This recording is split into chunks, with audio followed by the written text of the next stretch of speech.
O Senhor está aqui. Vinde adorá-lo, vinde exaltá-lo. O Senhor está aqui. Amém. Vamos continuar louvando agora com o hino número 7, Sejas Louvado. Se nós ainda acreditamos que Deus é o nosso Criador, nós devemos louvá-lo todos os dias e principalmente quando viemos aqui ao Santo Templo do Senhor.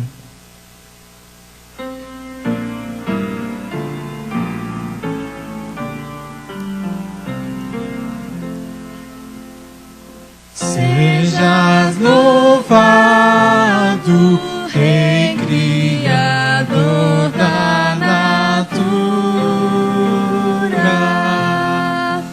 Louva minha alma, louva com zelo e ternura. Louva o Senhor pelo insondável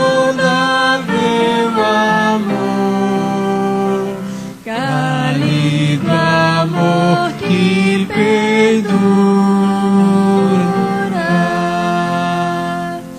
Sejas louvado, tu que o universo conduzes, sob tuas asas, paz e conforto produzes. Haja louvor pelo teu dom redentor,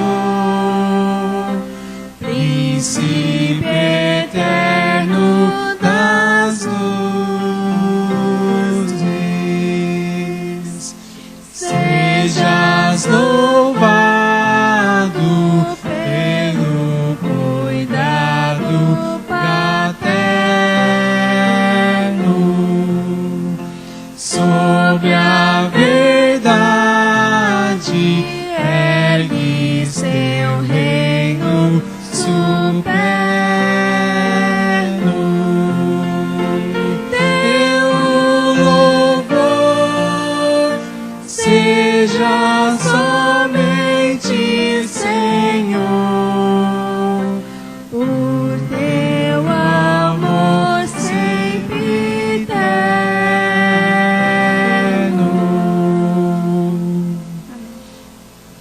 Ontem eu estava lendo alguns documentários que foi postado na internet falando sobre Deus como Deus Criador e contrariando algumas ideias de que o mundo diz que tudo se evoluiu do nada e não existe Deus. E lá tinham por volta de uns 50 comentários de outras pessoas que não acreditam em Deus, dizendo que Deus não existe e que não tem como acreditar que Deus é o Criador desse mundo. Eu fiquei impressionado, assim como que nós ainda temos algumas dificuldades aqui nesse mundo de provar para outras pessoas que Deus existe. E como tem muita gente ainda desacreditando. Por isso que quando nós louvamos a Deus, nós temos que buscar conhecê-lo cada vez mais, ter uma firmeza, porque cada vez mais aqui nesse mundo vai ser colocado e imposto para nossas vidas, no nosso pensamento, que Deus não existe. Por isso a nossa fé tem que estar alimentada todos os dias e cada vez mais termos essa certeza. E uma das coisas que nos move a sermos cristãos e acreditarmos no nosso Senhor é que Ele vai voltar a esse mundo para acabar com o sofrimento que existe aqui. Nós vamos cantar agora a música Grande Alegria, 489. Que esse é um sentimento que nos deixa mais felizes, é saber que Jesus está pronto para voltar aqui a esse mundo.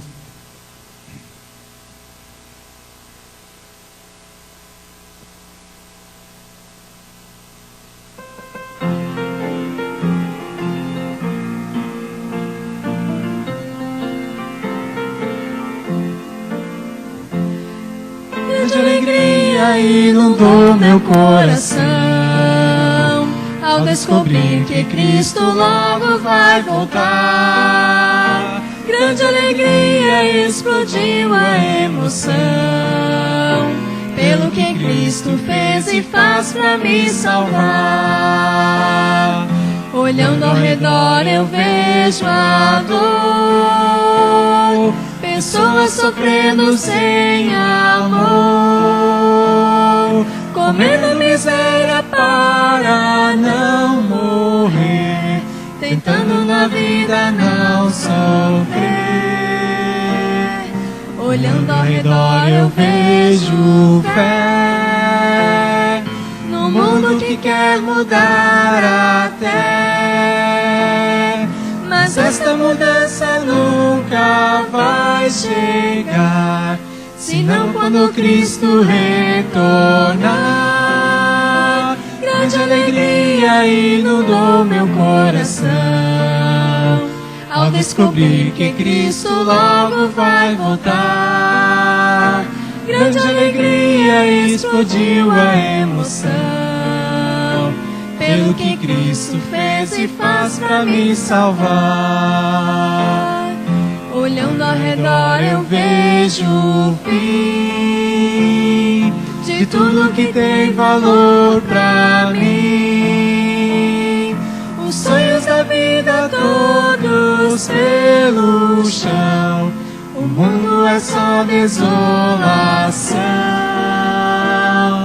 Olhando ao redor eu vejo o céu fechado e coberto por um véu. O brilho do mundo então se apagou, e a vinda de Cristo então brilhou. Grande alegria inundou meu coração, ao descobrir que Cristo logo vai voltar. Grande alegria explodiu a emoção, pelo que Cristo fez e faz pra me salvar. Amém.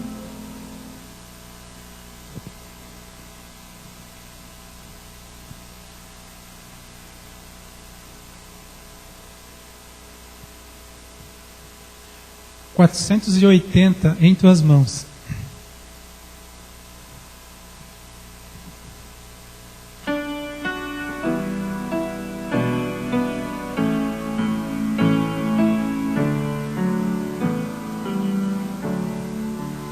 Em tuas mãos, em tuas mãos, quero a Deus me colocar. Em tuas mãos, vem mostrar-me, ó Senhor, teu carinho,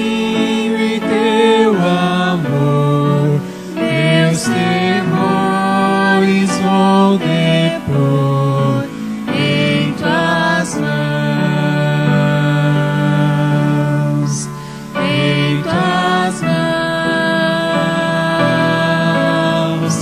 em tuas mãos. Quero, ó Deus, me colocar em tuas mãos.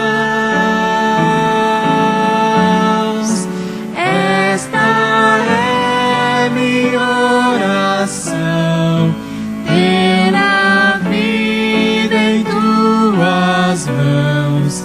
Toma, pois, meu coração em tuas mãos. Amém.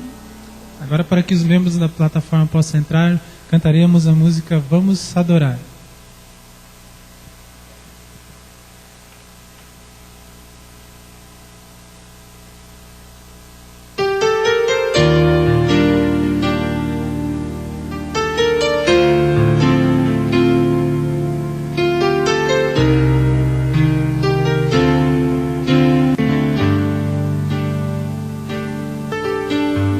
Vamos adorar ao Senhor.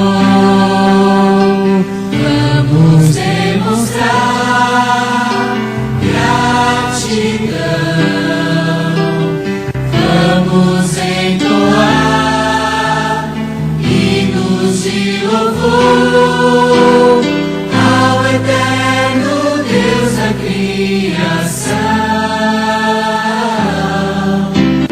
que possamos ter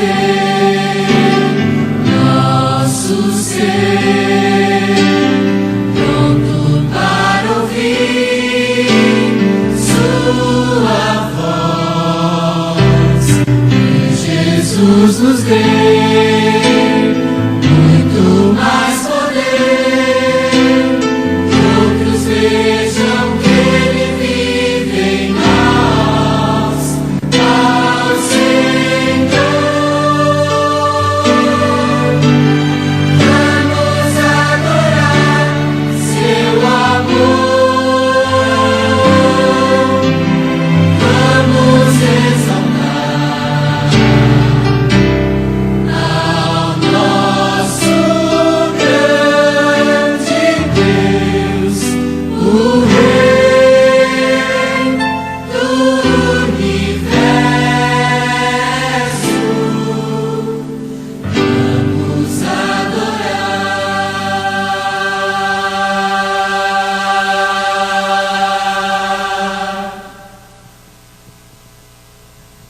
Amantíssimo Senhor e grande Deus do universo, toda honra, glória e louvor a Ti, Senhor e Pai nosso.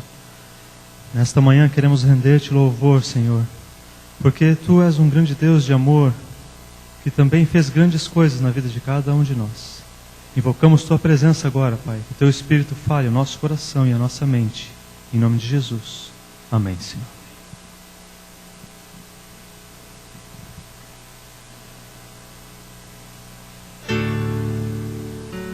Deixai vir a mim os pequeninos, Vinde a Jesus, vinde a Jesus. deixai vir a mim os pequeninos, Os pequenos é o reino dos céus. Vinde a Jesus, vinde a Jesus, vinde a Jesus. vinde a Jesus. Brancos e morenos, grandes e pequenos. Vinde a Jesus. Vinde a Jesus. Bom dia, crianças. Tudo bem com vocês?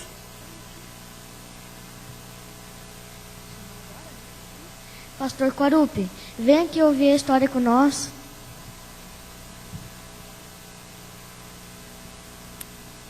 Vamos dizer bom dia para o pastor Quarupi também, né?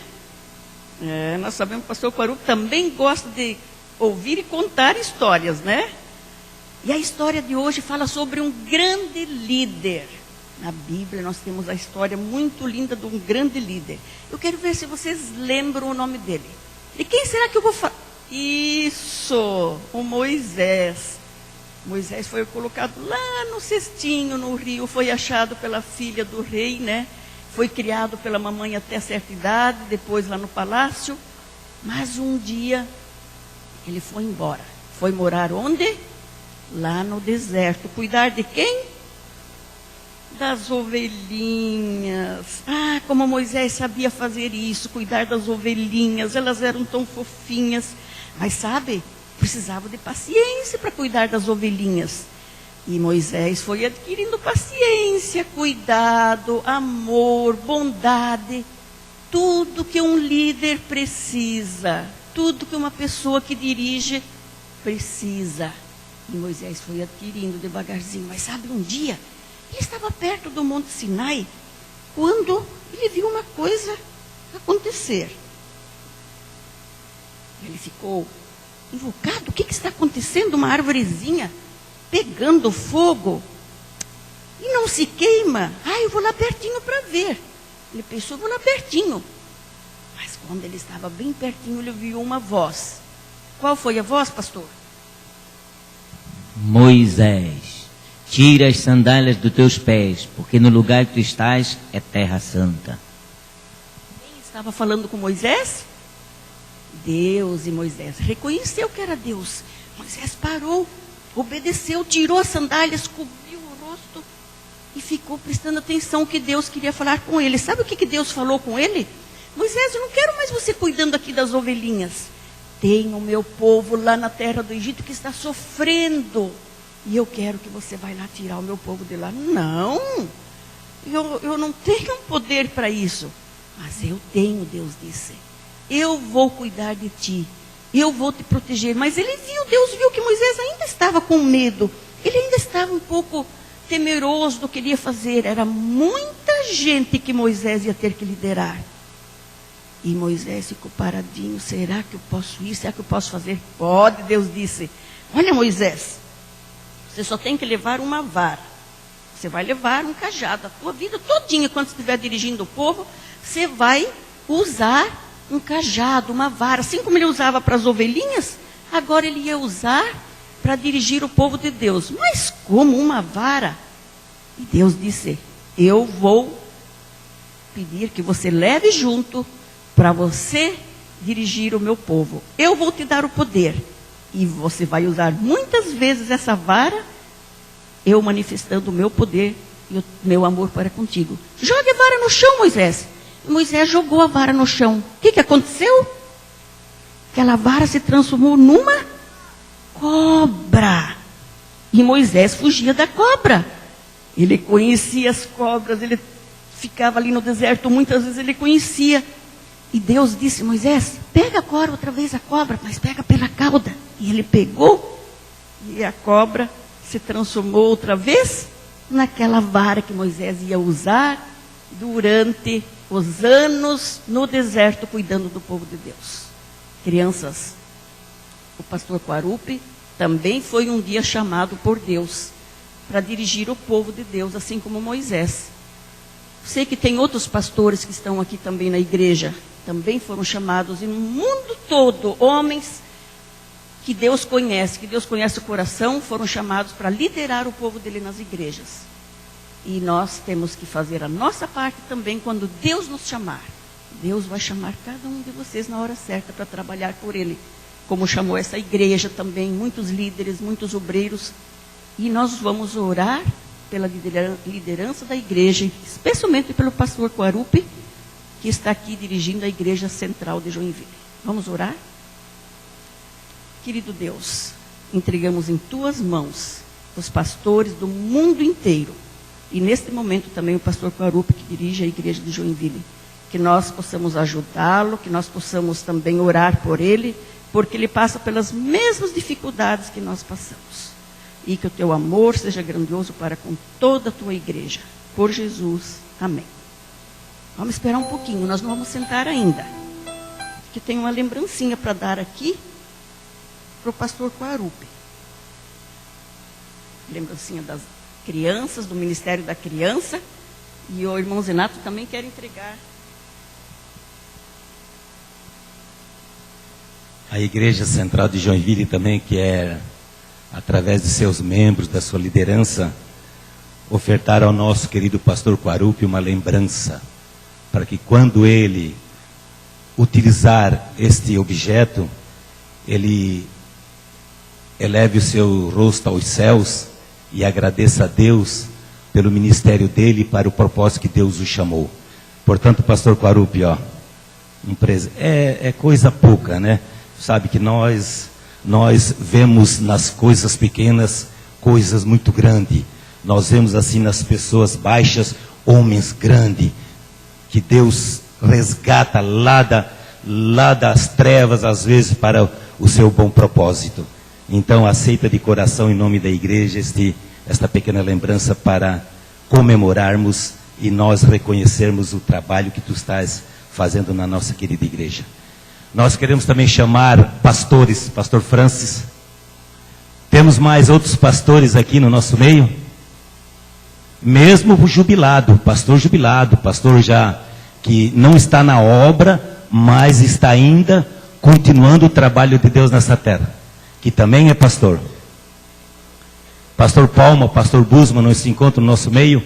Pastores nossos de outras igrejas não estão aqui? Muito bem. Pastor Francis, parabéns também para você no seu dia que hoje nós comemoramos. Parabéns, que continue firme nesse ministério, na qual propósito que Deus te chamou.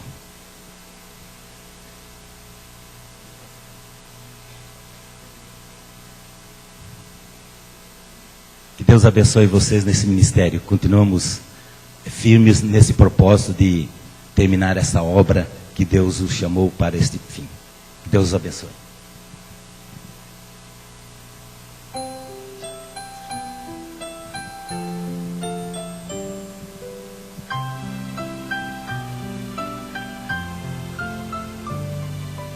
Vou enfrentar os gigantes do mal, em nome do Senhor do universo. Vou descansar meu cansaço. Bom dia a todos meus queridos irmãos, nossos amigos que nos visitam. Sejam bem-vindos à casa do Senhor. Vamos agora todos juntos ter esse privilégio de louvar o nome de Deus, cantando o hino O Dia Não Sei, de número 141 do nosso inário. O Dia Não Sei. Número 141.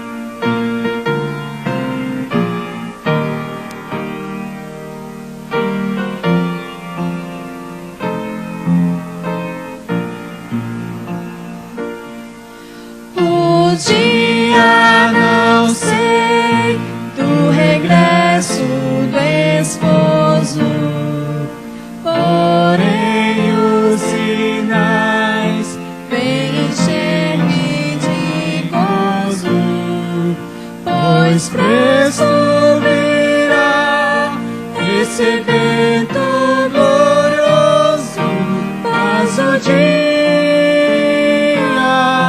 não sei. Cristo vem, vigiemos, oremos, Ele vem. Aleluia, aleluia, sobre nuvens virá, com os anjos da glória, mas o dia não sei. Os crentes verão pela Santa Escritura que não tardará, nossa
antes do irmão Helmut fazer a oração, nós temos 2 pedidos de orações especiais aqui. A companhia diz que faz o seguro aqui da igreja, um amigo de trabalho deles está pedindo oração pelo outro amigo que sofreu um acidente. O irmão Rogério, da Igreja Assembleia de Deus. Ele é funcionário dessa empresa de segurança. E o amigo dele, André Maia, pede oração por ele. E a doutora José Thelma, irmã nossa, lembrou da pedido de oração por todos aqueles adventistas que estão para prestar a prova hoje do Enem, que estão confinados a partir do meio-dia, e para que eles possam dar bom exemplo de testemunho em favor do sábado.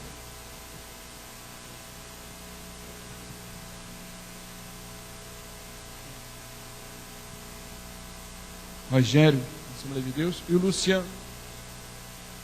O Luciano também, da Assembleia de Deus.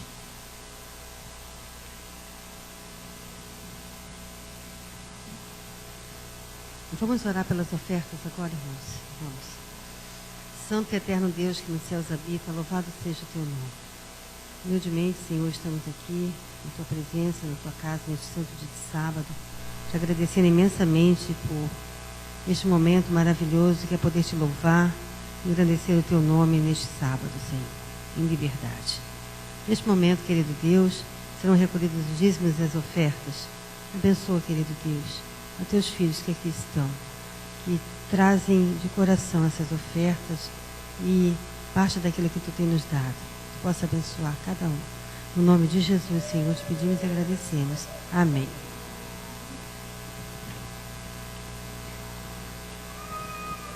Antes dos diáconos recolherem as ofertas, nós vamos ver o vídeo do Provai e Vede.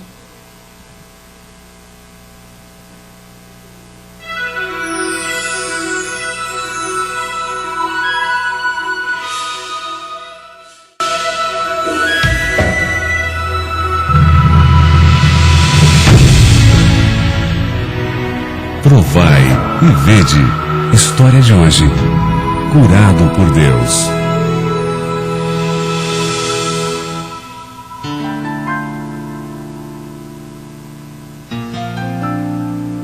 Meu nome é Estevão Rodrigues, eu sou da cidade de Pedras, Canelones. Foi aí que eu conheci a igreja adventista. Depois nos casamos. Nossa família é composta por minha esposa, uma filha fofa que eu tenho e uma futura filha que também vem a caminho. Estevão era agressivo, trabalhava muitas horas, não estava nunca em casa. O pouco tempo que estava, nós brigávamos por quase nada. Bebia, fumava. Quando ele bebia, nós brigávamos e eu falava para que ele não bebesse. E ele não me escutava e seguia bebendo. Chegou um momento em que eu fui a um jantar no qual eu bebi muito e tive um acidente a mais de 100 km por hora. Bati contra o guarda-reio da parte central da estrada e fui de encontro ao muro. E perdi tudo que era um movimento assim. E quando eu quis me levantar, quebrou o meu osso da canela. No momento do acidente, eu estava na cidade dos meus avós e soube por uma ligação. Eu fiquei muito brava e, ao mesmo tempo, acabei ficando mal.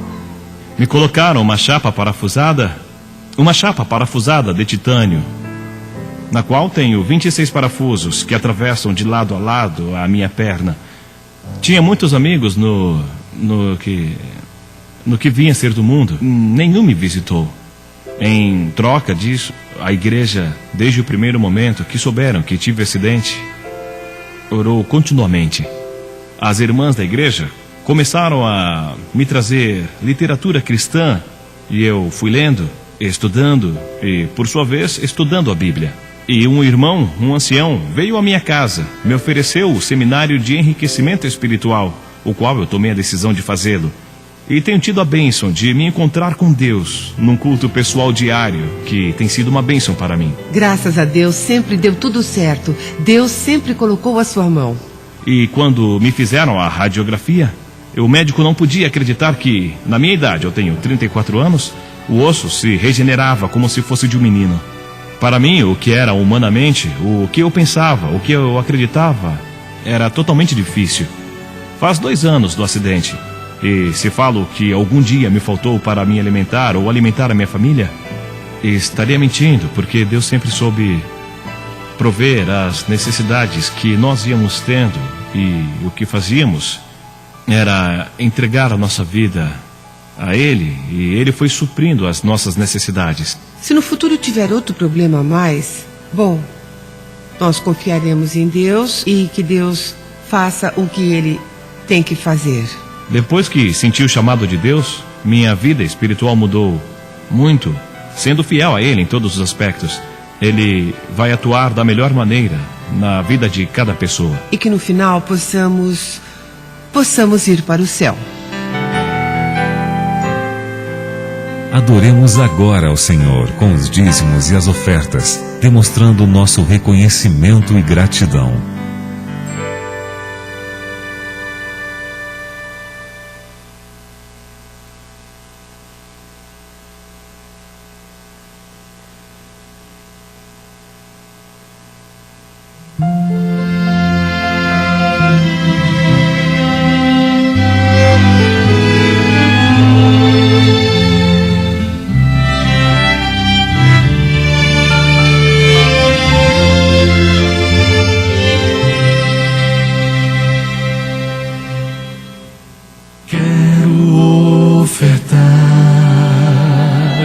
Quero devolver,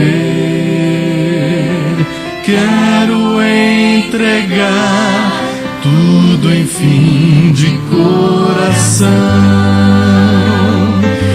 Esse é o meu louvor, minha gratidão. Quero ofertar e devolver a Jesus.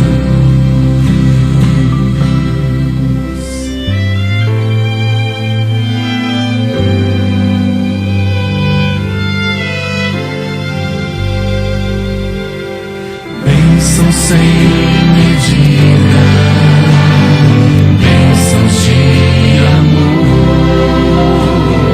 Quero entregar tudo, enfim, de coração. Esse é o meu louvor, minha gratidão. Quero ofertar e devolver a Jesus. Quero receber o Espírito em mim. Posso ver o céu a chover, bênção sem fim.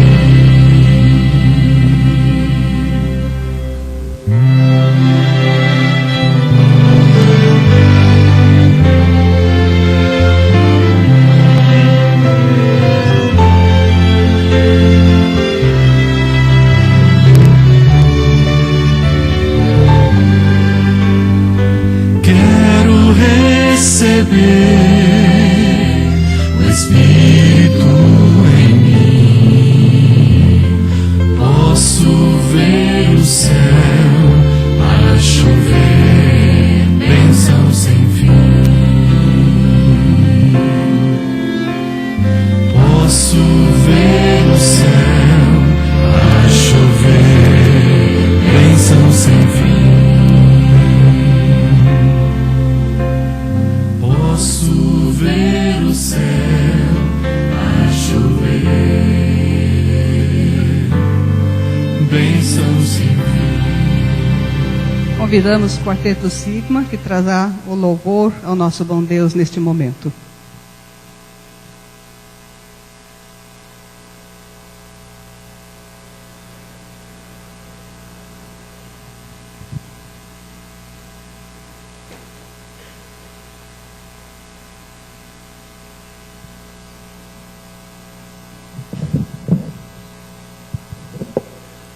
A música que vamos cantar tem atravessado séculos e é ainda atual mesmo nos nossos dias.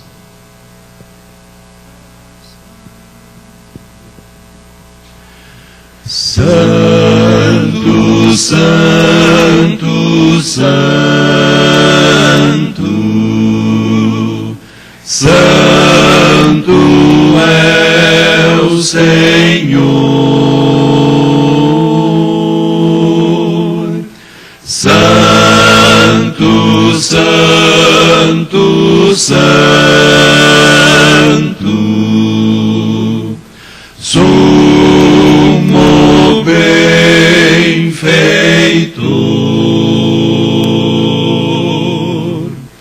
desde a eternidade é o autor da lei e há de ser para sempre Deus o grande Rei. Santo, Santo, Santo, Santo é o Senhor.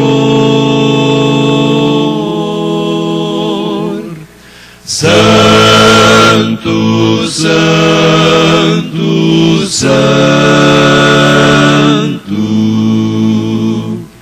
sumo benfeitor,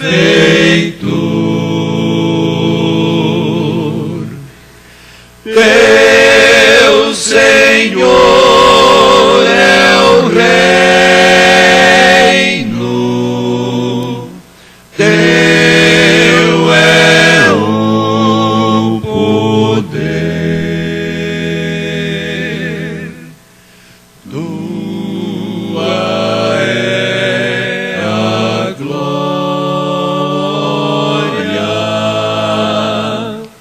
para sempre. Amém.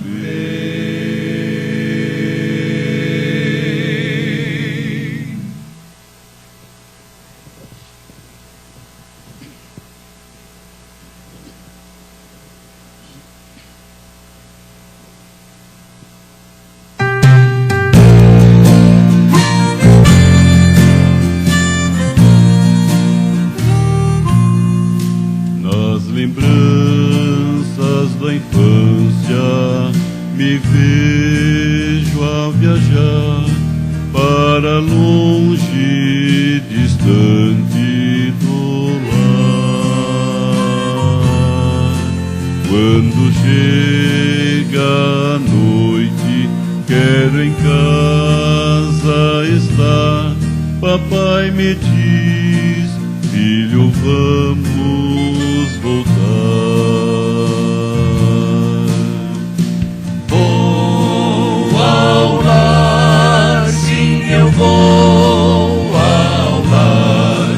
Nada que me fará ficar. Já vejo ao longe um vislumbre do lar. Glória a Deus, pois eu vou ao lar.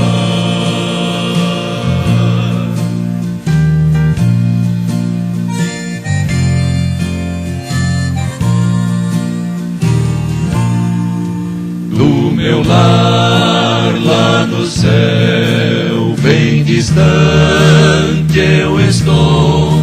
Quero em breve também lá estar.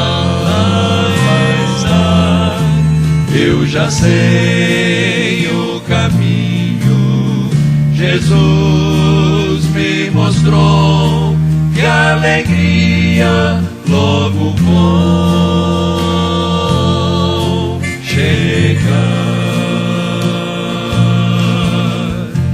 Vou ao lar, nada que me fará ficar.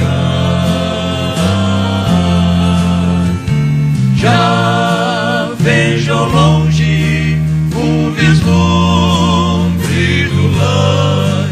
Glória a Deus, pois eu vou ao lar.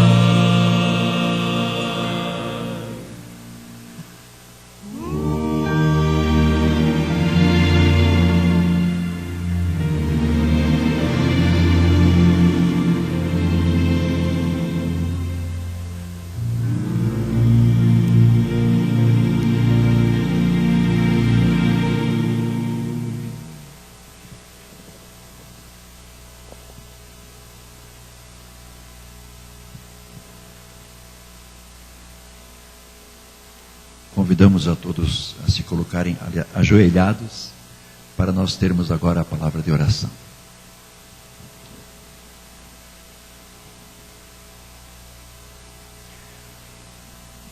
Senhor nosso grande e eterno Deus, que mora nos altos dos céus, mas que também prometes estar aqui entre nós nesta manhã, e nós efetivamente cremos que de fato aqui estás.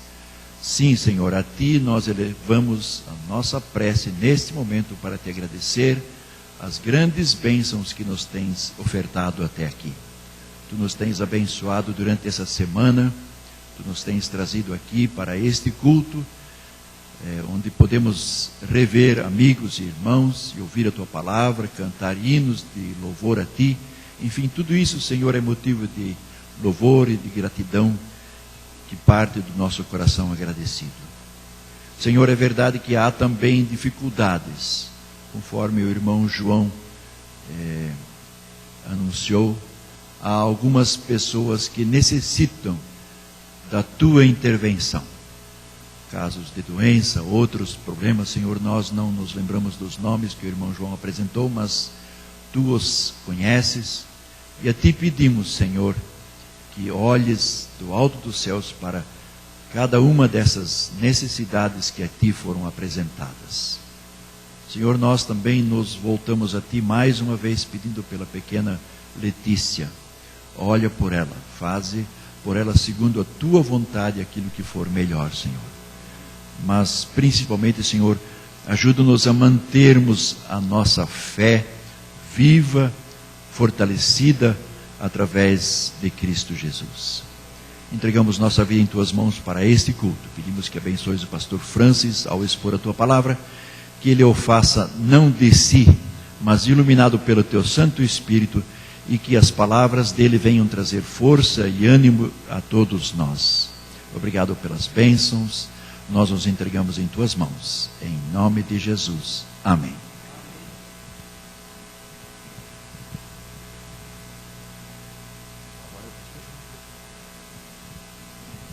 Bom dia, irmãos. Faz necessário a gente apresentar aqui a plataforma, mesmo porque para alguns da igreja que já são conhecidos, mas sem visita que está conosco aqui. Lá na nossa extrema tem o nosso ancião, o irmão Fábio Petri. Ao seu lado está o irmão Helmut. O irmão Helmut, como já viram, né? É ancião dessa igreja também, mas é do cantor do quarteto Sigma. E a sua esposa, a irmã e secretária da igreja, a irmã Ivone.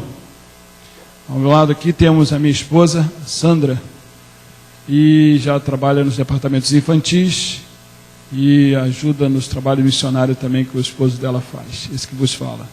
Aqui no meio nós temos duas pessoas especiais. É por costume a igreja só colocar aqui na frente pessoas que já estão batizadas. Mas a nossa irmã Flávia é quinta geração, né? Quinta geração de adventista, né? Quinta geração de adventista.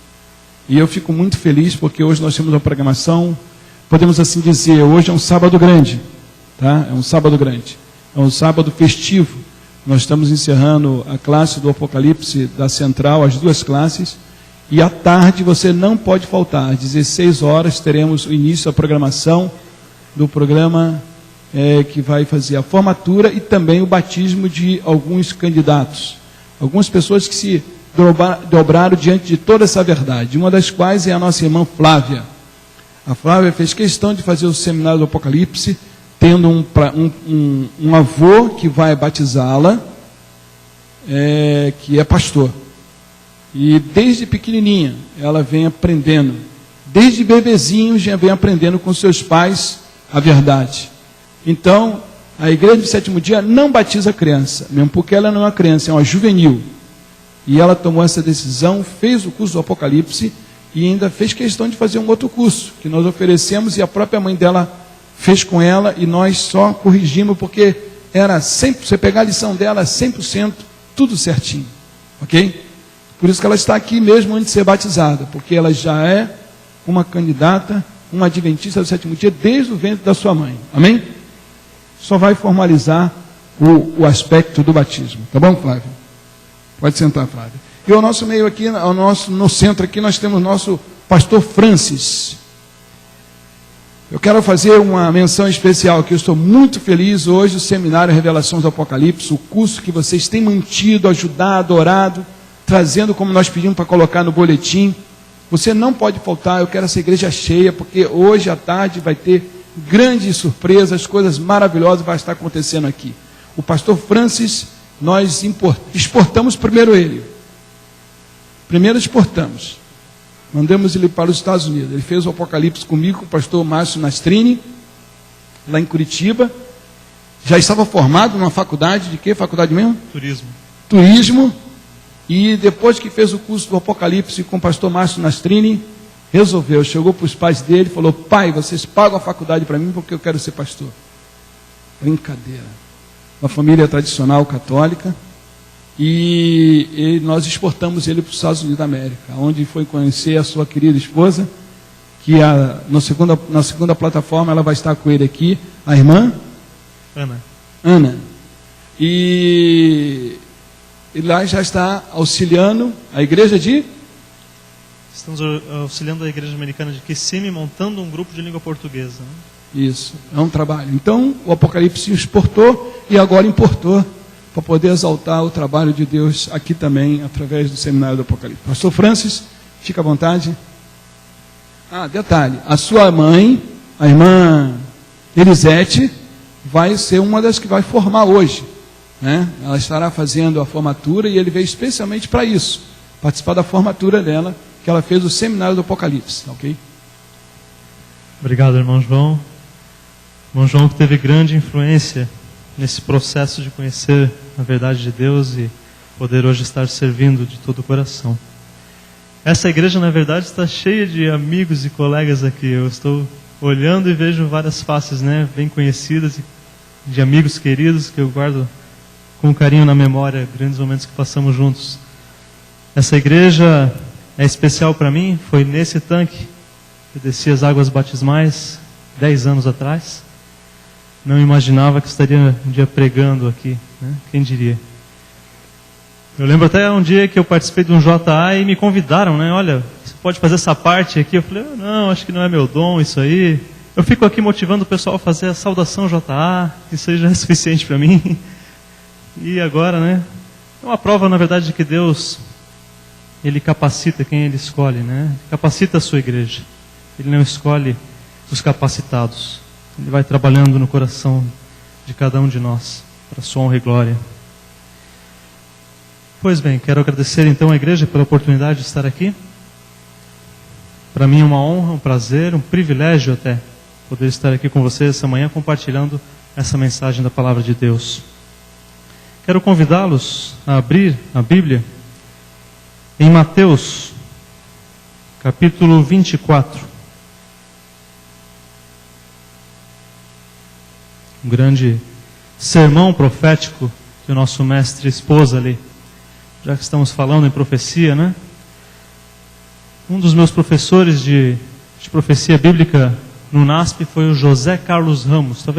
Talvez muitos de vocês conheçam ele, autor de livros, de muitos artigos. E ele frisava isso nas classes com frequência, de que nós como pastores, como ministros, deveríamos pregar mais as profecias. Deveríamos dar uma ênfase maior na mensagem profética. Porque a mensagem profética, queridos, é uma mensagem de amor. Nós costumamos falar muito do amor de Deus e deixar a igreja ciente de que Deus a ama de modo especial. Mas quando nós estudamos profecias, nós não deixamos de pregar essa mensagem, porque ali está exposto o amor de Deus também, o cuidado de Deus ao longo da história pelo seu povo. Portanto, é uma mensagem de amor também. As profecias são uma revelação do amor de Deus. Mateus capítulo 24, quando Jesus é interrogado por seus discípulos a respeito da destruição do templo, não é? Para os discípulos, a destruição do templo de Israel seria como o fim do mundo para eles, porque era o centro da sua religião, do seu ser. Então, quando Jesus falou da destruição do templo para eles, aquilo era o fim do mundo mesmo. E eles perguntaram: Jesus, mestre querido, quais são os sinais quando nós vamos saber que está próxima a tua vinda, não é? Essa destruição que o Senhor falou aí. Vamos ler juntos os versos 3 e 4. E estando assentado no Monte das Oliveiras, chegaram-se a ele os seus discípulos em particular, dizendo: Dize-nos, quando serão essas coisas? E que sinal haverá da tua vinda e do fim do mundo? E Jesus, verso 4, né? Disse-lhes: Acautelai-vos, que ninguém vos engane. Seguimos lendo, há uma lista aqui de sinais e fatos que aconteceriam, que apontariam para esse grande evento, não é? Mas o primeiro item da lista foi cuidado para que ninguém vos engane. Normalmente colocamos no topo da lista a prioridade, não é? O que é mais importante para nós. E Jesus escolheu entre todos os sinais, entre todas as advertências e exortações para os discípulos e para nós, cuidado, para que você não seja enganado. Essa foi a primeira orientação de Jesus. Será que poderíamos nós, como povo de Deus hoje, correr esse risco de ser enganados, não é? É isso que nós vamos analisar juntos essa manhã aqui. Eu trouxe até um PowerPoint para ajudar aqui na explanação. Uma pergunta para a igreja: qual foi a data dos tempos modernos que vivemos agora que mudou a história do planeta? O que te vem à mente? Eu já ouvi algumas opiniões aqui. 11 de setembro de 2011, né? Tsunami também, um grande evento, né? Se saímos pelas ruas e perguntarmos, sim, a profecia dos maias, tanta coisa interessante, mas qual seria a data que realmente mudou a história do planeta nos tempos modernos agora? O que te vem à mente? O mundo antes e depois dessa data não foi mais o mesmo. No ano 2000, muitas ideias vêm à mente, não é? A maioria das pessoas, pode passar o slide, se remete à data que mudou o mundo ao 11 de setembro, né? Ali, logo depois desse evento, em 2001, o mundo realmente nunca mais foi o mesmo. Iniciou-se um período chamado de guerra contra o terror, onde o mundo inteiro foi envolvido nisso. Começou ali uma legislação especial que foi posta em plano para limitar as liberdades, justamente no país da liberdade, não é? Que contradição, não é? Mas será que foi realmente o 11 de setembro a data que mudou o mundo? Será que o mundo já não estava se movendo numa direção de um controle mais severo antes dessa data? Com certeza, queridos, esses eventos foram marcantes. E o 11 de setembro foi algo que mudou realmente a história. Mas ele foi apenas um catalisador, algo que acelerou o processo de planos que já estavam à espera nos bastidores da história muito antes disso. Mas esse é tema para uma outra palestra, um outro sermão. Vamos voltar à nossa pergunta inicial: a data que mudou o mundo. A data moderna que mudou o mundo. Pode passar para o próximo slide. 1844. Esse ano, para nós aqui adventistas, é uma data muito comum.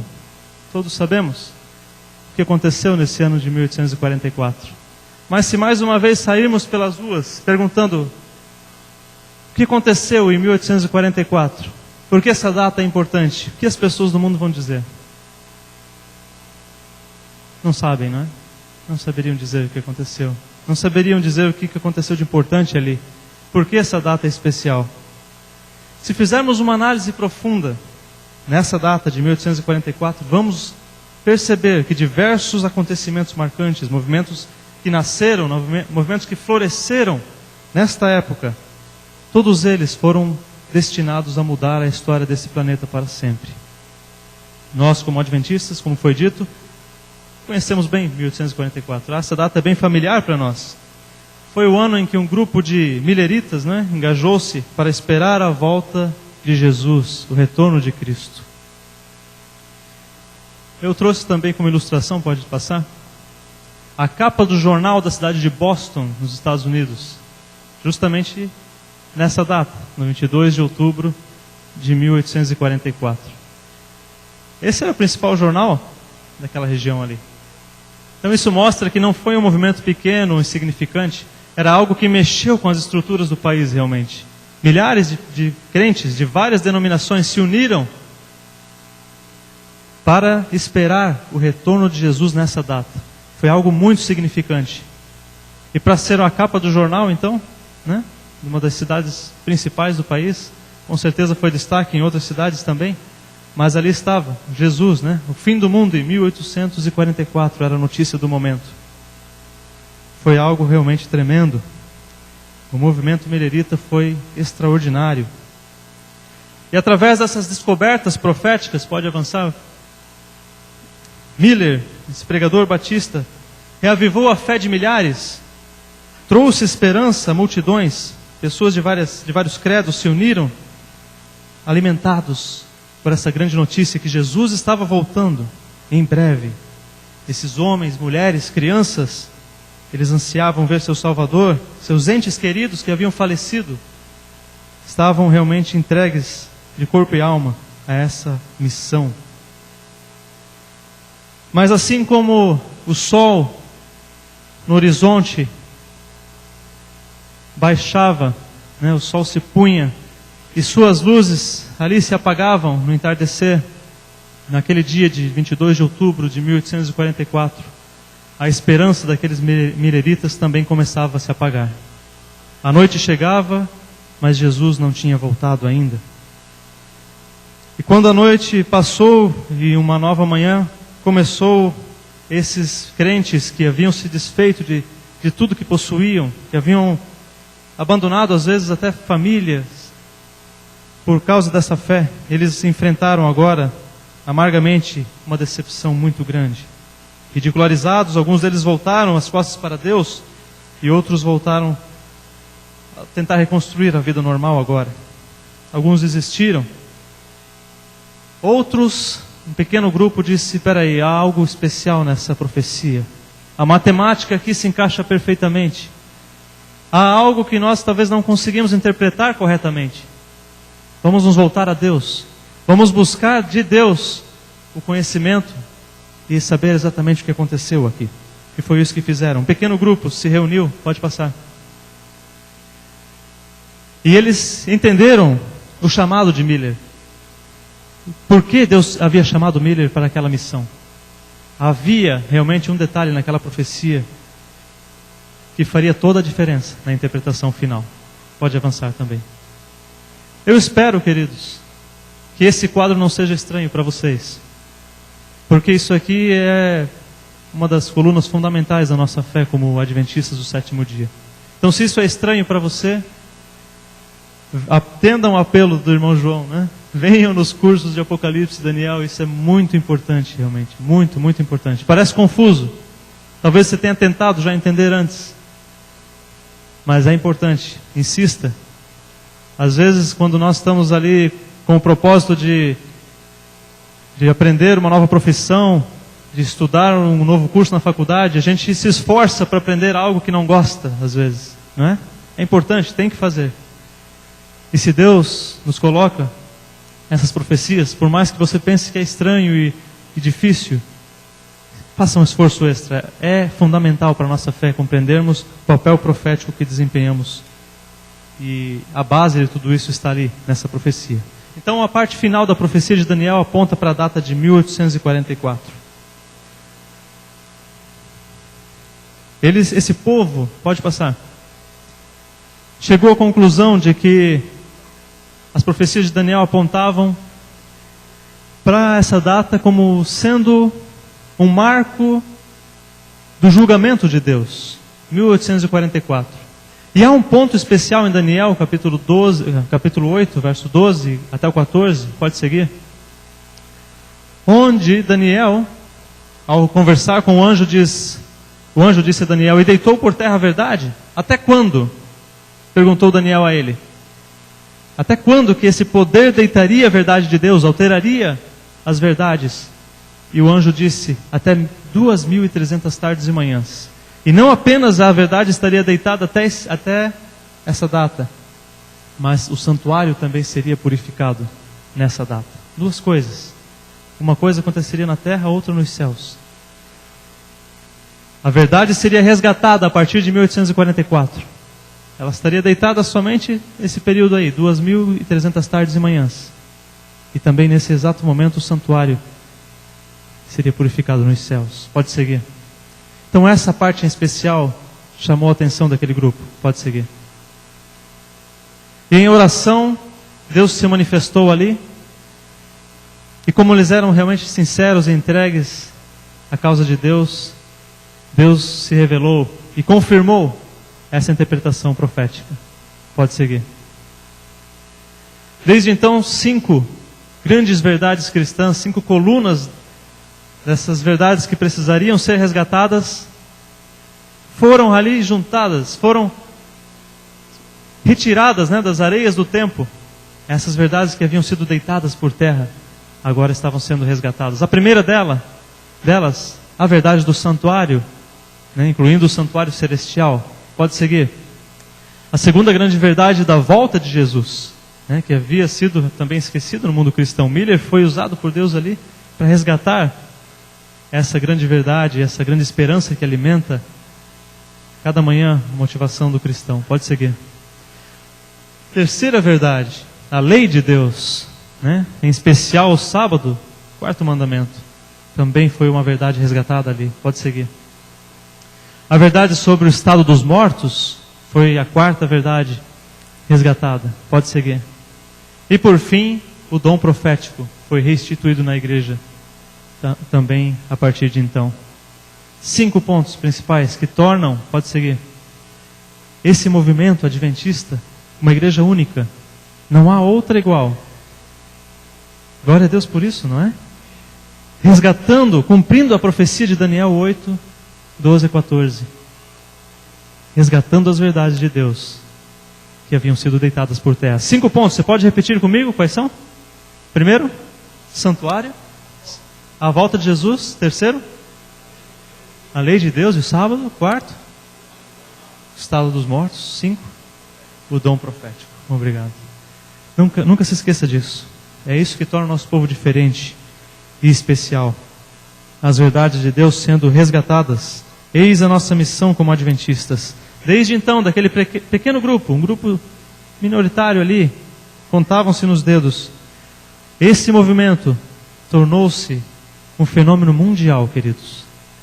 Hoje, presente na maior parte dos países do mundo, representa uma das maiores denominações cristãs do planeta, disposta também a mudar a história deste mundo. Pois bem, pode seguir. Agora vocês pensem do outro lado agora. Será que o inimigo de Deus, sabendo que estavam ali se cumprindo essas profecias, não é? Ele vendo tudo isso acontecendo, o trabalho que ele teve de cobrir essas verdades ao longo dos séculos, agora sendo resgatadas, sendo restituída. Você acha que ele ficou assim, como mostra a figura, olhando tudo isso, né? Talvez triste? Você acha que ele ficou só assim, olhando e contemplando o que estava acontecendo? Será? Eis que o povo às vezes de Deus se engana, né? Satanás, ele é um grande estrategista. Ele é um general inteligentíssimo, né? Um grande anjo de poder. E ele conhece a Bíblia muito mais do que cada um de nós aqui. Ele conhece e sabe também de cor a Bíblia. E muitos às vezes se enganam em pensar que deixando a Bíblia aberta em casa, no Salmo 91, isso vai afugentar o diabo, né? Pois saiba que ele conhece também de cor o Salmo 91. Agora experimenta você conhecer de cor. Experimenta você estudar E aí a própria Bíblia diz: o diabo fugirá de vós. Amém? Pois eis que o grande inimigo de Deus não ficou apenas contemplando. Muito antes da profecia se cumprir, ele já estava trabalhando numa contra-estratégia para confundir não apenas os indivíduos religiosos, mas aqueles que não queriam saber nada com Deus. Ele já estava preparando também o seu plano como um grande general estrategista. Sua primeira estratégia foi criar realmente uma teoria que atraísse os que não querem saber de Deus, os grandes intelectuais, não é? Pode seguir. Alguém lembra dessa face? Alguém conhece esse indivíduo? Eu já ouvi algumas opiniões aí. Alguém se arrisca? Os estudiosos aí de economia? Karl Marx? Karl Marx, exatamente. Esse senhor aqui, em agosto, presta atenção nisso, em agosto do ano de 1844, uma data interessante, não? Ele se encontrou com um grande amigo dele, Friedrich Engels. Se encontraram em Paris, na França, e ali foi o início de uma amizade duradoura. No mesmo ano, em novembro, Engels escreveu uma carta para Marx. Ele disse: estamos nesse momento nos reunindo em diversos lugares e criando sociedades para o avanço dos trabalhadores. Por uma grande maioria dos votos, tudo relacionado à religião foi banido. Essa era a missão da sua filosofia. Marx já havia escrito antes disso a obra A Essência do Cristianismo, onde ele chama a religião de o ópio do povo. Você já ouviu falar disso também? A religião é o ópio do povo. A religião é como uma droga, né? Que deixa a pessoa iludida. Essa é a visão deles. Eles achavam que a sociedade perfeita, o alcance da felicidade real, era através da eliminação da religião e a igualdade social, né? Onde os trabalhadores seriam quem governaria, seriam quem teriam a posse, não teria mais a propriedade privada. Pois bem, quem quiser saber mais sobre o que é viver num país que segue essas filosofias, minha esposa está aqui também esta manhã, ela é cubana e pode contar para você que felicidade real é essa, né? Lá naquele país, quem tem oportunidade escapa. Pois bem, que influência teve os ensinamentos de Marx e Engels? Por muitos anos, por muitas décadas, nosso mundo viveu o medo, né, o temor da guerra nuclear, a chamada Guerra Fria, o comunismo. Pois bem, essa foi a herança. E será que com o fim do bloco comunista, né, nós estamos livres dessas influências? Você acha que acabou? Será que o socialismo ainda influencia a sociedade hoje? Por incrível que pareça, queridos, sindicatos do mundo inteiro ainda seguem essas filosofias, essas estratégias marxistas. Pode avançar. Aqui eu tenho uma obra, um livro, né, que fala sobre as filosofias econômicas, os manuscritos filosóficos e econômicos de Karl Marx. De que ano? De 1844. Foi um ano marcante para o movimento marxista, para o socialismo e comunismo. Pode seguir. Esse é o seu amigo Engels. Pode seguir. Então nós vemos que ainda o martelo e a foice estão aí, né? Um movimento juvenil buscando os ideais, né, da igualdade social, e eles se entregam realmente a essa causa com todo o coração, com todo o seu ser. Ainda existe, ainda está aí as ideias marxistas. E o Espírito de Profecia nos diz realmente que os sindicatos terão um papel fundamental na perseguição do povo de Deus. Então ainda estão aí, eles ainda agem seguindo essas ideias de Karl Marx. 1844. Pode seguir. No mesmo ano, esse senhor aqui, quantos conhecem essa foto?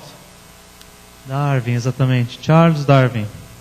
Olha que interessante, no mesmo ano, 1844, Darwin escreveu sua primeira versão da obra A Origem das Espécies. Interessante, não? Ele enviou então para todos os seus colegas para avaliação, e o resto da história vocês já conhecem. Hoje, Teoria da evolução está em cada escola, em cada universidade, em cada livro científico. Quanto do mundo se afundou nesse lodo? Quanto do mundo? Pois bem, mais uma vez o inimigo de Deus teve sucesso aqui na sua estratégia, não é? Nós, como criacionistas, temos a árdua tarefa, né, de ter que lutar e mostrar para eles que é preciso muito mais fé para acreditar nisso do que para acreditar na Bíblia, na palavra de Deus. Existe até uma obra com esse título, né? Eu não tenho fé suficiente para ser ateu.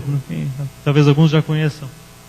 E esse livro mostra realmente como acreditar no evolucionismo exige muito mais fé, né? Não é tão baseado na razão como parece. Pois os grandes eruditos do mundo, queridos, aqueles que se assentam nas grandes cadeiras das universidades de destaque nesse mundo, Cambridge, Harvard, Oxford, eles pertencem a uma sociedade que defende essas ideias, né? As ideias de Darwin, que se chamam The Brights, ou os iluminados, né? Eles acreditam que eles são os grandes cérebros do planeta, portanto são os iluminados, aqueles que iluminam, que dão conhecimento para o mundo. Pode passar. Você pode até, eis a obra, né, que deu início a tudo ao evolucionismo, a origem das espécies. Então, primeira versão, 1844. Pode seguir. Aí está o site deles, né? Os Iluminados, The Brights. Então você pode entrar na internet e ali estão esses grandes nomes da ciência moderna. E ali está Richard Dawkins, quem conhece ele? Ele é conhecido hoje como o Papa dos Ateus, né? O grande defensor aí, propagador das teorias evolucionistas. Muita contradição também em suas obras. Um dia poderíamos falar sobre isso aqui também em um encontro sobre questão criacionista, evolucionista. E me chama a atenção o nome do site, né? The Brights, os Iluminados, né? Quem na verdade a Bíblia diz que deveria ser a luz do mundo? Nós, né? Iluminando, refletindo a luz que vem de Cristo, né? Mas não, eles se consideram a luz do mundo. Pode seguir. Esse é outro nome que talvez vocês não conheçam, mas ele também teve destaque em 1844. O nome dele, John Nelson Darby. Por que ele se tornou famoso? Ele introduziu dentro do cristianismo uma doutrina chamada de dispensacionalismo. Agora talvez você já comece a saber o que nós estamos falando. Dispensacionalismo é uma teoria, né, que diz que Deus lidou com o povo de Deus ao longo da história de diferentes maneiras. Portanto, cada etapa dessa é chamada uma dispensação, um dispensacionalismo. É daí que vem a ideia, por exemplo, de que antigamente Deus salvava seu povo através da lei, mas hoje estamos numa nova dispensação onde nós somos salvos através da graça. Você já talvez tenha ouvido falar disso também. Então essa teoria, queridos, que analisando-se profundamente também vê que há contradições aí, não há base bíblica para sustentar-se, não é? Ela tem a sua origem, na verdade, nos católicos jesuítas e foi trazida para o protestantismo através desse senhor, Nelson Darby. E os protestantes engoliram a isca, o anzol, o chumbo, né? E hoje, 90% das religiões cristãs protestantes seguem essa doutrina dispensacionalista, chegando ao extremo, né, do que a gente chama na teologia de negar realmente a lei de Deus, ao ponto de considerar pecado você hoje querer guardar a lei de Deus. Seria ir contra a dispensação onde nós estamos vivendo agora, não é? Você querer guardar a lei de Deus, segundo essas teorias, esse pensamento, seria até um pecado. Então eles viraram o evangelho cabeça para baixo. Isso foi o que aconteceu. Então, mais uma vez, o inimigo de Deus trouxe uma armadilha, né? E nós, como povo que quer realmente seguir a Cristo, temos que ter cuidado para não ser enganados. Mas olha que interessante, isso aconteceu em 1844. Segue. Também, nesse ano de 1844, numa igreja Quaker nos Estados Unidos, aconteceu pela primeira vez nos tempos modernos fenômenos de falar em línguas estranhas, né, fenômenos pentecostais, sinais e prodígios, que a gente chama na teologia de pré-pentecostalismo. O pentecostalismo oficialmente começa no século XX, mas há sinais aqui e acolá, antes disso, né, onde parece que há um preparo já para esse movimento. Então a primeira vez que isso acontece é em 1844, numa igreja Quaker nos Estados Unidos. 1844. E o movimento pentecostal abraçou o mundo também depois disso. Pode prosseguir. 1844, esse senhor, quem sabe quem é? Quem foi, né? Esse senhor. Em outra igreja disseram que ele parecia o Elvis Presley da época de Ellen White. Parece também, né? Pois bem, esse senhor, Joseph Smith, foi o fundador do movimento Mormon. E ele faleceu justamente no ano de 1844. Se considerava um profeta de Deus, não é? E nesse ano de 1844, com a sua morte, houve um boom do movimento Mormon. E ele também se espalhou a partir de então no mundo inteiro. 1844. E ele, que se considerava um profeta, né, teve uma morte estranha. Porque como eles acreditavam na poligamia, né, pregavam poligamia, o esposo de uma de suas amantes foi o autor, né, do disparo que assassinou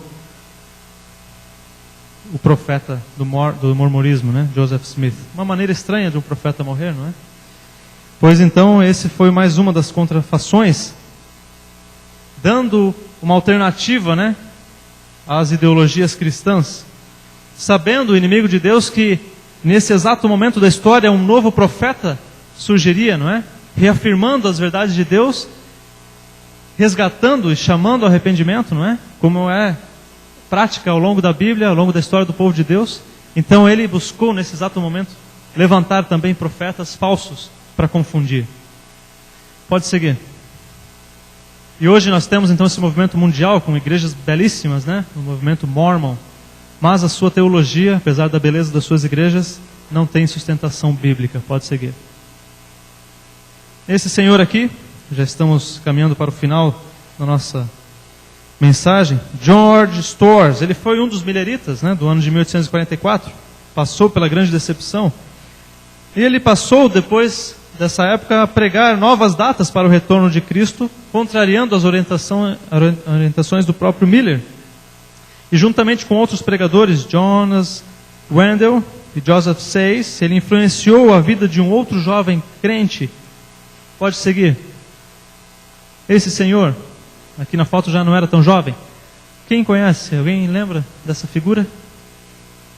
O nome dele, Charles Russell, dito profeta e fundador do movimento Testemunha de Jeová, exatamente. Então olha como as coisas todas iniciam ali por volta de 1844, né? Então você deve conhecer bem os Testemunhas de Jeová, normalmente estão lá batendo nas nossas portas, não é? Então mais uma contrafação cristã, negando agora a divindade de Cristo, elaborando a sua própria tradução bíblica, não é? A tradução Novo Mundo. E vocês talvez conheçam também, pode seguir, as revistinhas, né? Torre de Vigia, Despertai, que para eles, né, pasmem, tem a mesma autoridade e inspiração da Bíblia. Apesar das contradições, né, ao longo das décadas, apesar dos erros, né, cometidos já, e contradições com a própria Bíblia também. Então, mais um movimento que tem suas raízes em 1844. Pode seguir. Nesse mesmo ano, essas senhoras chamadas Irmãs Fox ouviram batidas estranhas, né, em uma casa no estado de Nova York, Estados Unidos. E eis que então inicia um movimento que também abraçaria o mundo inteiro. Começa ali o espiritismo moderno. Pode seguir. No ano de 1844, inicia também o movimento Delta Kappa Epsilon nos Estados Unidos. Um movimento, uma sociedade secreta universitária, né, na Universidade de Yale, estado de Connecticut, que deu início, na verdade, a essa prática de abrir sociedades secretas nas grandes universidades. Nos Estados Unidos, as grandes universidades que temos lá são universidades de origem protestante, não é? Que são o que são hoje por esse legado protestante que herdaram. Mas desde então, de 1844, essas sociedades secretas ingressaram nessas universidades e hoje a única coisa cristã que você vê lá dentro é uma igreja vazia no meio do campus. Não há mais nada cristão lá dentro. E começou ali, com essa influência, né? E o movimento primeiro, né, primordial, foi o movimento Delta Kappa Epsilon, justamente no ano de 1844. Eles têm isso no seu logo, né? 1844. Pode seguir. Essa senhora aqui, Helena Petrovna Blavatsky, Ela é a mentora do movimento Nova Era, que tanto nós ouvimos falar hoje, não é? A Era de Aquários, né? Então ela pregava justamente isso, que ao longo da história do mundo, diferentes constelações influenciam na história do planeta. Então nós tivemos, por exemplo, a constelação de Carneiro, e em cada constelação dessa havia um ser iluminado por Deus que vinha para conduzir a humanidade no crescimento espiritual. Então na Era de Carneiro veio Moisés, instituiu ali o sacrifício de carneiros. Bem, não foi Moisés que instituiu, Deus já havia instituído antes disso, mas eis a teoria dela, que está em contradição com a Bíblia. E depois disso, cada era dessa dura mais ou menos 2.000, 2.100 anos, veio a Era de Peixes, e quem inaugurou essa era foi outro mentor, né, Jesus Cristo. Tanto que os cristãos usavam um peixinho, né, para se revelar um ao outro diante da perseguição. Até hoje se usa, né, os peixinhos por aí nos carros, nada contra o peixinho. Mas eis porque essa era a Era de Peixes. E, sendo que passamos já cerca de 2.000 anos depois, estamos para começar uma nova era agora, segundo as teorias dela. A Era de Aquários. Então vai haver um novo ser agora, que ela chama de Avatar. Essa palavra é conhecida, né? Avatar. Eles já estão preparando a mente das pessoas, queridos. Esse Avatar vai ser então quem vai unir as religiões. Ele vai ser quem todo mundo está esperando. Porque nós cristãos estamos esperando a segunda volta de Jesus. Os judeus estão esperando a primeira ainda.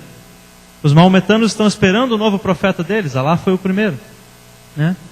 Os Krishnas estão esperando a reencarnação de Krishna. Os budistas, a nova reencarnação do Buda. Todo mundo está esperando alguém. E ele vai ser o ponto que vai unir todas as religiões, segundo a teoria dela. E o que me chamou a atenção na história de Helena Petrovna Blavatsky foi que ela disse que ela teve essas revelações de Deus quando ela começou a viajar pelo mundo. E ela começou a viajar pelo mundo na data de 1844. Ela começou a conhecer várias religiões e ela disse que Deus disse para ela que havia um pouco de verdade em cada uma dessas religiões. 1844. Pode seguir. No mesmo ano, Papa Gregório, ele institui uma de suas encíclicas, mostrando justamente que a ferida papal estava sendo curada. Papa Gregório XVI lança uma encíclica contra as sociedades bíblicas protestantes. Mais um sinal, 1844. Pode seguir. Então ali dentro desse quadro profético, né, nós temos esse período em que a ferida mortal foi aplicada ao papado, 1798. Eis o porquê é tão importante conhecermos as profecias. Elas são peças principais nesse grande quebra-cabeça de Deus. Então fica o apelo, a exortação para que a igreja se dedique ao estudo da palavra de Deus. Pode seguir. Nesse mesmo ano, Ali Said Muhammad se levantou no Oriente Médio, dizendo: eu sou o Bab, eu sou o portal que leva a Deus. E ele fundou nesse ano de 1844 uma das grandes religiões mundiais chamada Fé Bahá'í. Talvez alguém já tenha ouvido falar. E hoje os representantes da ONU, em sua grande maioria, seguem os ditames da Fé Bahá'í. Porque ela busca, acima de tudo, também a união das religiões. E isso para a ONU é algo fundamental para alcançar a paz mundial. Pode seguir. Aí está, então, a Fé Bahá'í, uma das grandes religiões mundiais, que iniciou também em 1844. Pode seguir. Por fim, o feminismo também teve suas origens em 1844. A ascensão desse movimento se deve a essa senhora, Flora Tristan. Mas quando analisamos seus escritos, vemos que ela não visava somente a igualdade, que é algo bom, né? Algo que é bíblico realmente, a igualdade entre os sexos. Mas ela cai no extremo de inverter Gênesis 1, colocando por chão a doutrina de que o homem deve ser o sacerdote, o líder do lar. E hoje nós vemos muitas famílias matriarcais, né? Vemos a ausência da mulher no lar, deixando os filhos sendo criados por outros, algo que realmente não é a instrução bíblica, nem mesmo do Espírito de Profecia. Mas toda essa estrutura filosófica, ideológica, começou lá em 1844 e nos influencia até hoje. Pode seguir. Por outro lado, poderíamos continuar mais e mais aqui, mas por outro lado, se o inimigo de Deus avançava, né, criando contrafações para enganar o povo de Deus, Deus também estava trabalhando. Foi em 1844 que Rachel Oakes desafiou um pregador milerita, dizendo que se nós devemos realmente guardar os 10 mandamentos, como ele havia pregado, isso deveria incluir o sábado bíblico. E essa mensagem passou a ser pregada também, desde então. Pode seguir. foi nessa mesma data em que Charles Fitch aceitou o ensinamento bíblico do sono da morte. E ele, sendo um pregador milerita, trouxe essa mensagem para o povo de Deus. Pode seguir. Pode avançar. Quem lembra dessa face, né? Foi lá no meio do milharal que Hiram Edson teve um insight, uma visão de Deus, que confirmou a doutrina. Qual doutrina? Do santuário, exatamente. 1844, ali Deus estava resgatando a verdade do santuário. Mais uma vez, pode seguir? Essa senhora, quantos conhecem? Espero que todos conheçam. Quando foi que ela teve sua primeira visão profética? Que ano? Dezembro de 1844. No mesmo ano, Deus também estava trabalhando, resgatando essas verdades que haviam sido deitadas por terra, queridos. Deus não se deixou também levar. Ele confirmou também a sua profecia, resgatando essas verdades que as areias do tempo haviam apagado. Pode seguir. Daniel 12, 4, já vamos terminar agora, diz que a ciência se multiplicaria no tempo do fim. Não somente a ciência, o conhecimento profético, mas a própria ciência humana em si. Pode seguir. Nesse mesmo ano, em 1844, Samuel Morse, um grande cientista, não é? Fez um invento ali que mudou a história do mundo, queridos. Código Morse, exatamente. Através do telégrafo, desse pequeno começo, hoje nós temos aí os smartphones, a internet e toda essa tecnologia maravilhosa que nos permite manter-nos conectados. Uma pergunta para a igreja, para reflexão. Será que alguém buscando na internet poderia encontrar a verdade de Deus? Pode? Ok, outra pergunta. Será que alguém que conhece a verdade de Deus, através da internet, pode se perder também? Pode, né? Então, queridos, mesmo dentro dessas maravilhas, há um perigo também. Há as contrafações e armadilhas do inimigo de Deus. Então nós temos que estar bem atentos e conectados ao Senhor dos céus. Pode seguir. Nesse mesmo ano, então, Deus estava ali multiplicando o conhecimento e as tecnologias para que essa mensagem resgatada pudesse alcançar o mundo. E não foi apenas as telecomunicações, mas os transportes também. Desde 1844 nós vemos o avanço das grandes ferrovias, não é? E hoje podemos ir de um continente a outro em poucas horas. A maravilha do conhecimento, da modernidade, não é? Das tecnologias humanas. Pode seguir. Então Deus permitiu isso para que o avanço da obra progredisse. Porém, há uma contra-estratégia do inimigo que tem tido grande sucesso aqui, dentro da igreja dele, dentro desse movimento que resgata as suas verdades, que proclama as suas profecias, a sua mensagem nos tempos atuais. E essa contrafação, essa armadilha do inimigo é justamente o sono espiritual. Como nós vemos ali na foto, alguns têm até o sono real na igreja, né? Durante o sermão acabam desfalecendo. Mas estou falando do sono espiritual, queridos. Muitos não se dão conta da urgência, da importância e da responsabilidade que é ser um adventista, que é ter a missão de pregar essas verdades resgatadas hoje. O inimigo de Deus tem tido um sucesso grandioso, aplicando enganos fatais no povo de Deus, nesse remanescente. Lembre que Apocalipse diz que sua raiva total está centrada no remanescente de Deus. Ele não está muito preocupado com o mundo lá fora, em enganar o mundo lá fora, porque eles já estão enganados. Ele está preocupado conosco. E por isso ele conhece cada um de nós, conhece as fraquezas. Na rotina, na monotonia da igreja, distraídos com fofocas, com rivalidades entre irmãos, com disputas de cargos na igreja, com decepções com a liderança da igreja, ele sabe os pontos fracos de cada um de nós. E ele hoje tem sucesso, infelizmente, com suas contrafações e enganos dentro da igreja de Deus, fazendo-os dormir espiritualmente. Pode seguir. Meu apelo, queridos, é que você essa manhã tenha uma consciência clara da sua missão como adventista. Que você hoje tenha uma consciência de que a tocha foi passada daquele pequeno grupo, daqueles pioneiros, e hoje está nas tuas mãos a tocha da verdade de Deus. Hoje você é parte dessa história que começou lá. E Deus conta contigo para alcançar muitos corações que estão lá fora sendo enganados por essas contrafações do inimigo. Há muitas outras, poderíamos passar horas falando aqui, mas o tempo não nos permite. Ali, no ano de 1844, o ano que realmente mudou a história do planeta, como nós vimos, o inimigo de Deus e Jesus Cristo começaram a batalha final, aplicando todas as suas forças agora. E aqui lado você vai estar. Ainda é possível tomar uma decisão. Ainda é possível render-se a esse Deus. Ele, pelas profecias, nos revelou quem vai ser o grande vencedor final. Meu apelo é que você tome a sua decisão hoje. Não postergue mais, queridos. Não posterguem mais. Que Deus possa abençoar-nos. Amém.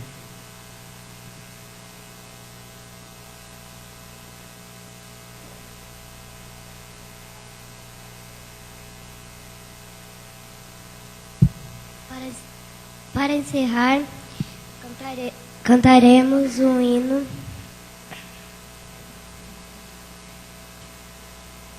127. Quando Deus fizer chamada. O 127.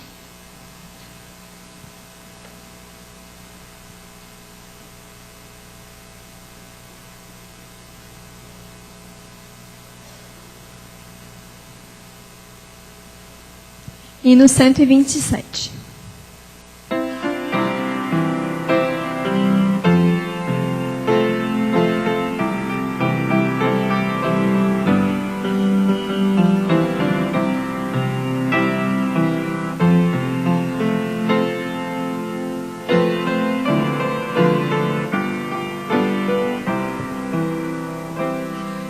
Quando Deus fizer chamada para os santos seus reunir, estaremos lá perante o lindo mar.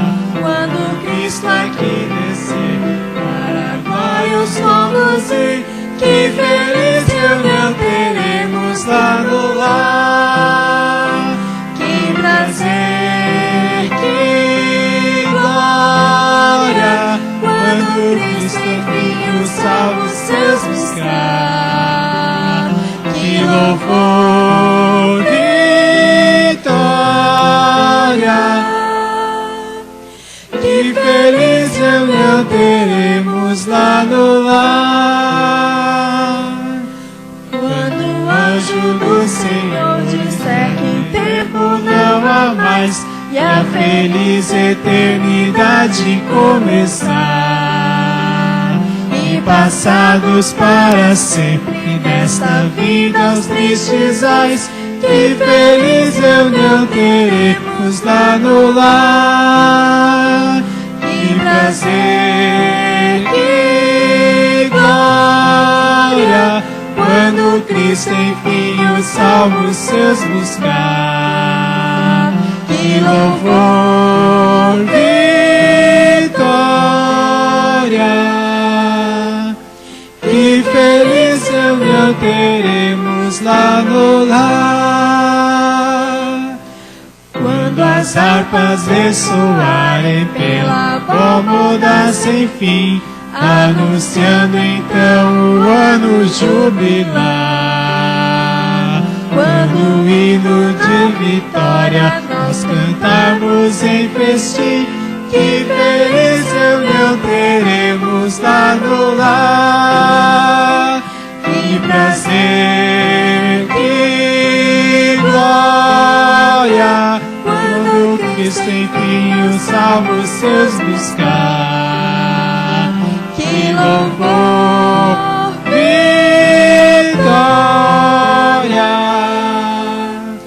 que feliz reunião teremos lá no lar.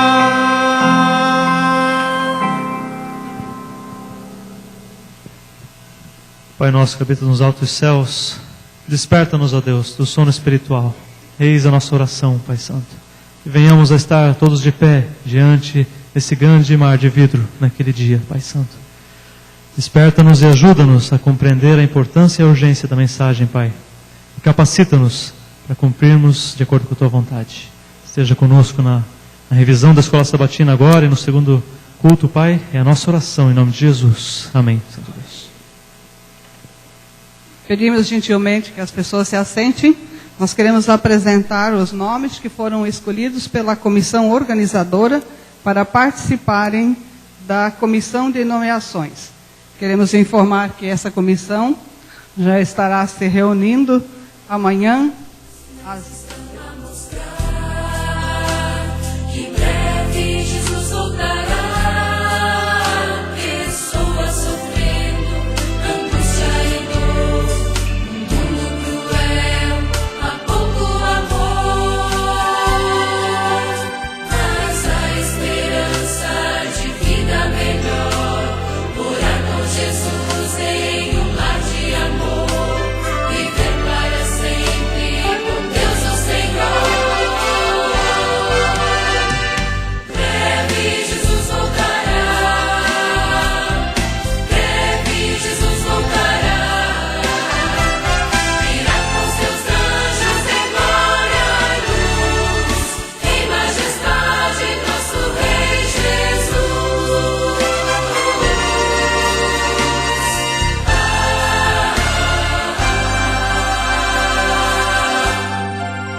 me tomou em seus braços e senti o calor do Espírito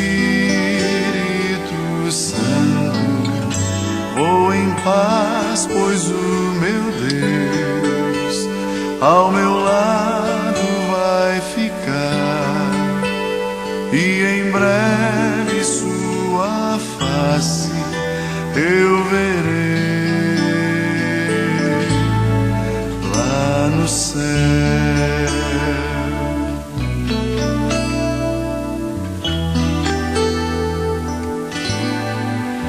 Hoje aqui, meu Jesus me tocou em seus braços e senti o calor do Espírito Santo. Vou em paz, pois o meu Deus ao meu lado vai ficar, e em breve sua face eu verei lá no céu. Hoje aqui, meu Jesus me tomou em seus braços e senti o calor do Espírito Santo. Vou em paz, pois o meu Deus ao meu lado vai ficar, e em breve sua face